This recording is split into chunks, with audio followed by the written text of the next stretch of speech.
Bismillahirrahmanirrahim. Wa minal khosoisi, lan iku setengah saking piro-piro kekhususane Kanjeng Nabi Muhammad sallallahu alaihi wasallam, aindon halimane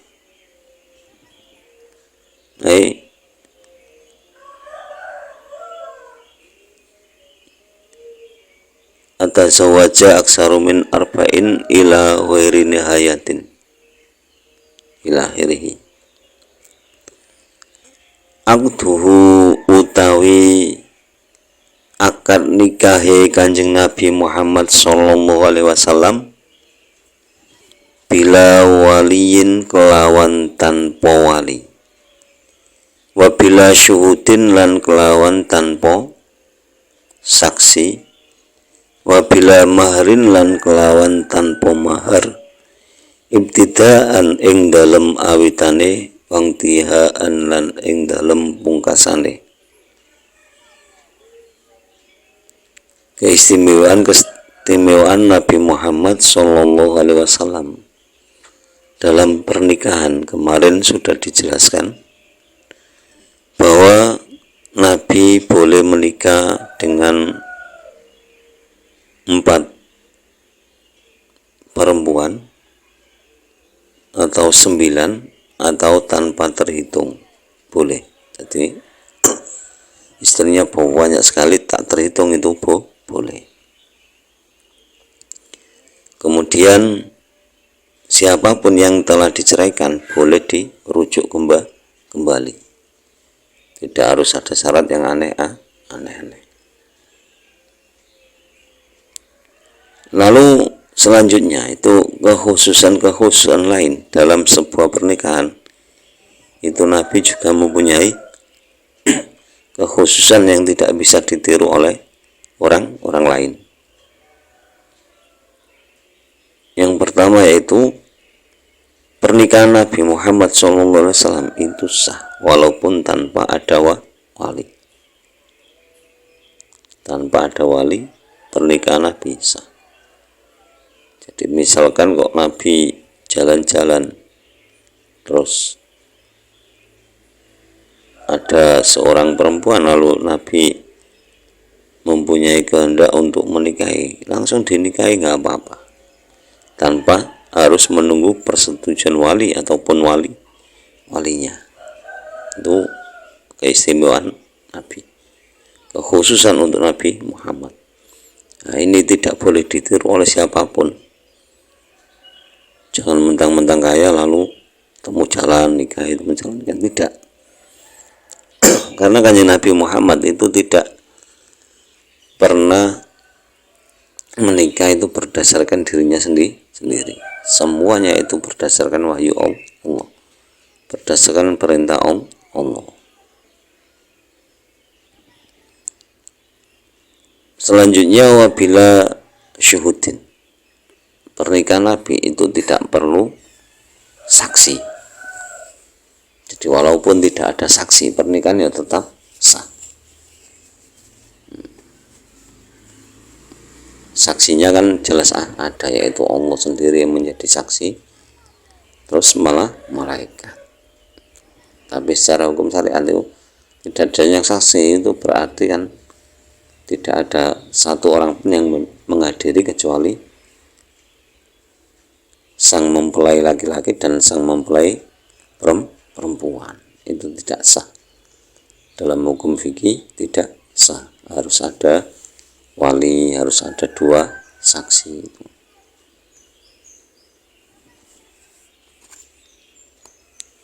Wabila mahrin, terus pernikahan Nabi itu tanpa mahar juga sah.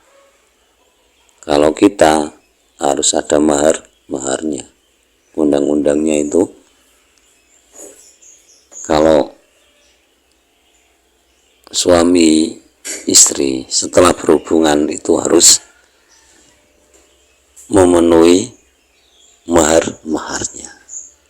Jadi sang suami itu harus memenuhi maharnya penuh. Misalkan seorang suami ketika akan melaksanakan ijab kabul atau akad nikah, lalu maharnya itu misalkan 100 juta. Nah, mahar itu boleh diberikan 50 juta terlebih dahulu sebagai DP itu. Lalu kemudian malam pertama si istri dan si suami ini melakukan hubungan suami istri. Nah, setelah melakukan hubungan tersebut, si suami wajib memberikan kekurangan maharnya itu kalau Nabi tanpa mahar boleh, pernikahannya sah. Itu kekhususan untuk Nabi. Jadi istilah kekhususan itu jelas tidak boleh ditiru oleh siapapun. Jadi jangan kita terus, ini kan saya kan umatnya, jadi saya boleh dong meniru Nabi saya. Bukan seperti itu. Jadi kekhususan itu berarti untuk ketertentuan, bukan untuk umum. Jadi kita harus menyadari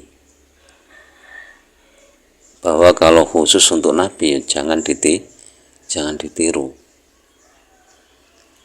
nanti akan merusak hukum-hukum yang berlaku. Wa jumlatu malan utawi jumlahe barang khoso kang den tertemtokake apa ma bi ing Kanjeng Nabi Muhammad sallallahu alaihi wasallam arba'atu anwa'in iku papat pira-pira wernane. Ahaduwa utawi kawitane arba'a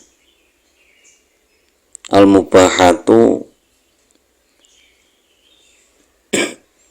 iku pira-pira perkara mubah. Ai at-takhfifatu tegese pira-pira perkara kang den ngapura. Minha iku setengah saking al-mubahat ibahatul wisoli utawi ibahai wisol. Wahwa utawi ibahatul wisol ayu shola iku nyento nyambung sapa Kanjeng Nabi Muhammad sallallahu alaihi wasallam sauman nahari ing dalem poso rinone Kanjeng Nabi biimsakil laili kelawan ngeker ing dalem mungine masomi semertane poso alladzi kang ba'dahu kang tetep ing dalem sause lail minuhari ayat ama saking tanpa nyento dahar sapa Kanjeng Nabi Muhammad sallallahu alaihi wasallam syai'an babar pisan.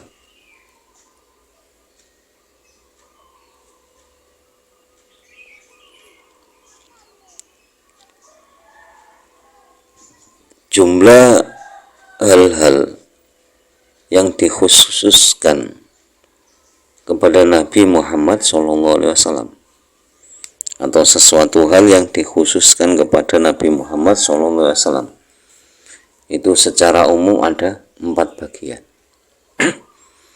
Yang pertama yaitu al-mubahat, tadi perkara-perkara yang boleh, yang dibolehkan atau yang dimaafkan. Di antaranya perkara mubahat itu ibahatul lisol, yaitu dibolehkannya menyambung puasa. Itu Nabi itu boleh puasa misalkan disambung dipuasakan di siang hari, kemudian malamnya masih ditahan, tidak makan, kemudian dilanjutkan lagi puasa lagi tanpa makan sama sekali sampai paginya lagi puasa lagi, itu dibolehkan, tidak apa-apa. Itu untuk Nabi Muhammad SAW dan nabi-nabi lainnya. Kalau kita tidak boleh, kita puasa wisol tidak boleh. Jadi setelah matahari terbenam atau pas ketika waktu maghrib, itu kita juga harus berbuka. Tidak boleh disambung, menahan, biarkan nanti setelah isya puasa lagi sampai pagi puasa lagi sampai maghrib, itu nggak boleh, kecuali Nabi Muhammad SAW, karena hal itu dikhususkan untuk Nabi Muhammad SAW, yaitu puasa wisol.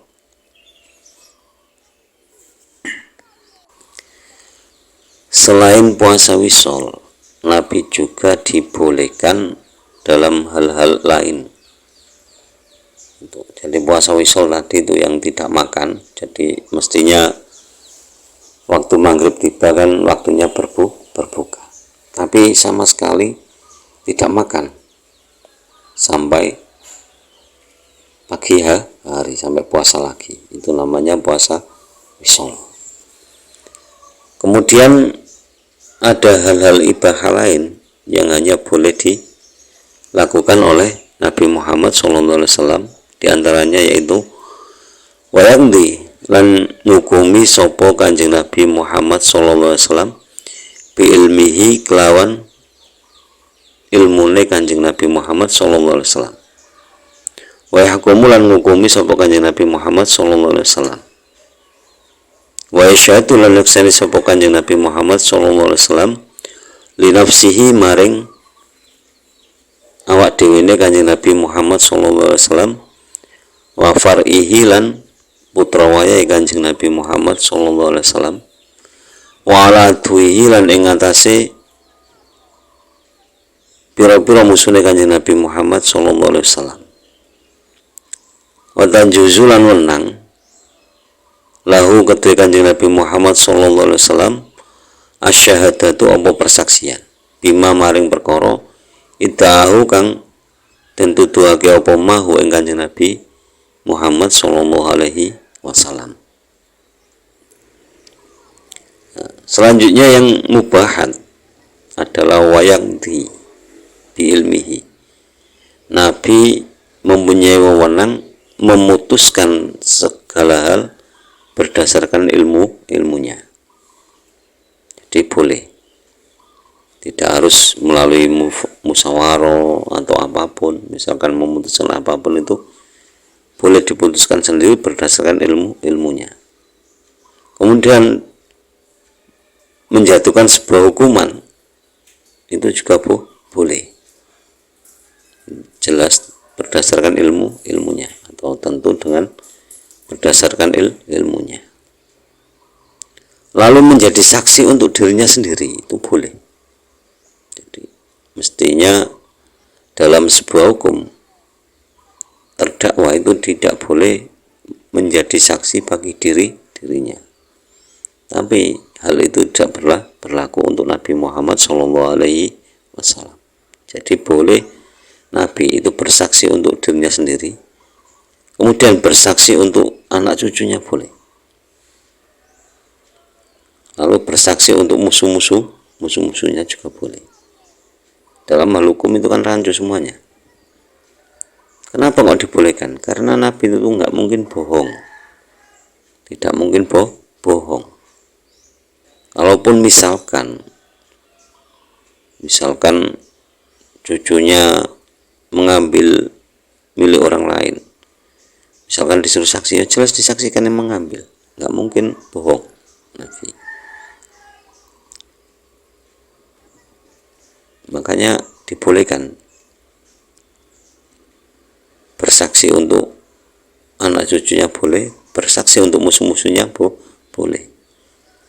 Karena apa? Karena itu tadi, keadilannya terjaga, tidak mungkin melakukan hal-hal yang tercela.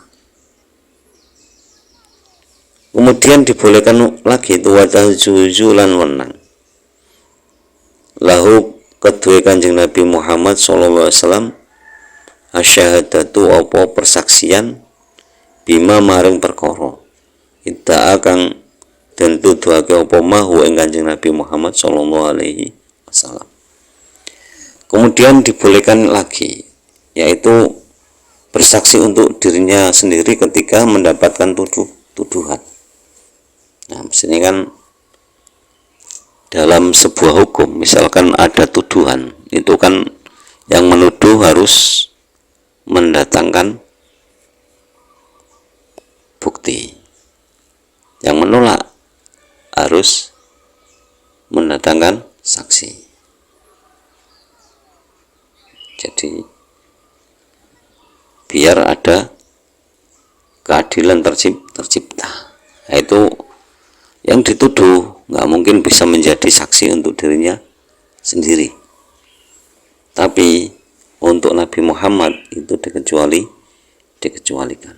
Jadi ketika ada tuduhan, Nabi itu boleh bersaksi untuk dirinya sendiri atau mengelak dari tuduhan tersebut boleh.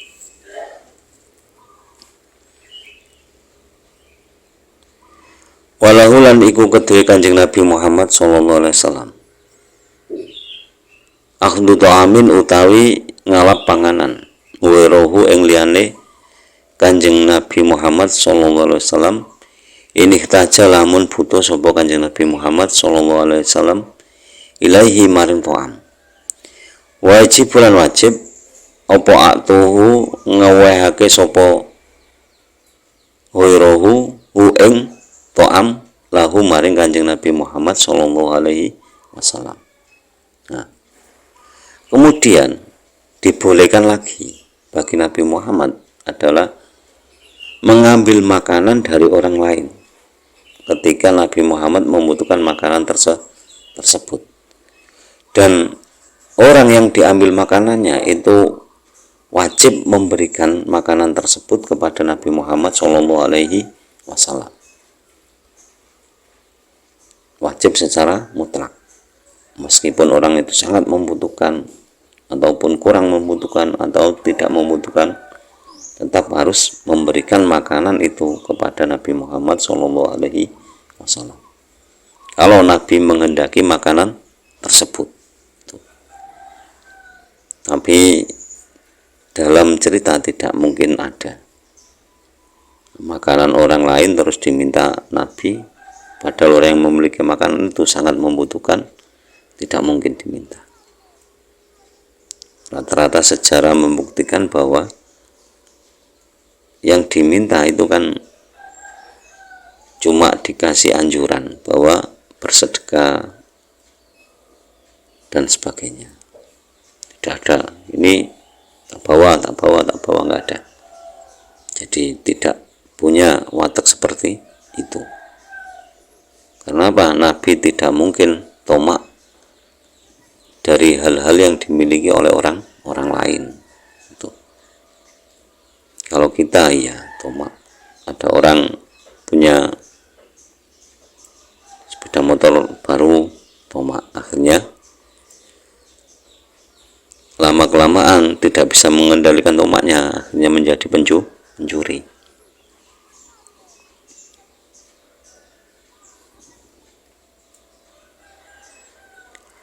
Selanjutnya adalah wala yang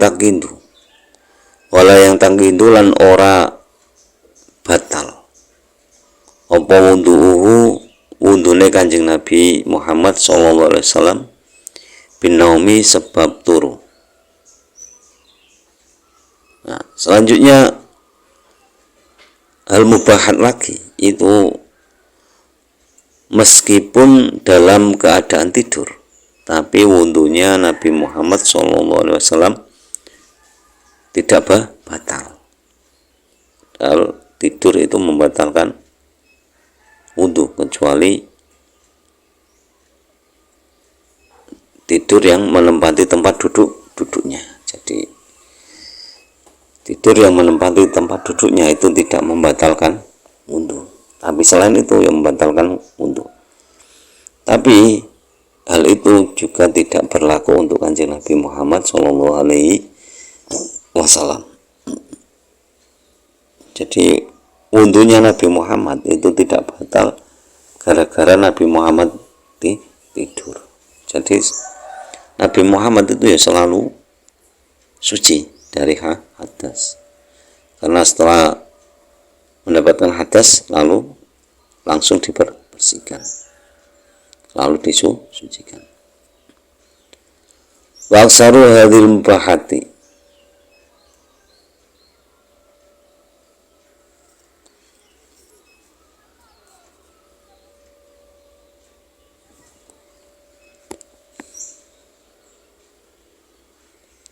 wa aksaru utawi luwe ake apa hadhil mubahati ingkang pira-pira perkara kang den wenangake, lam yaf'al kang ora pisan-pisan agawe, lam yaf'alhu kang ora pisan-pisan agawe sapa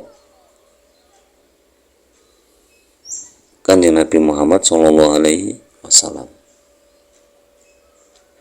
Jadi masih banyak lagi perkara-perkara yang dibolehkan dan hanya boleh dilakukan oleh Nabi Muhammad SAW. Tadi lam yaf'alhu, tidak pernah dilakukan Nabi Muhammad SAW.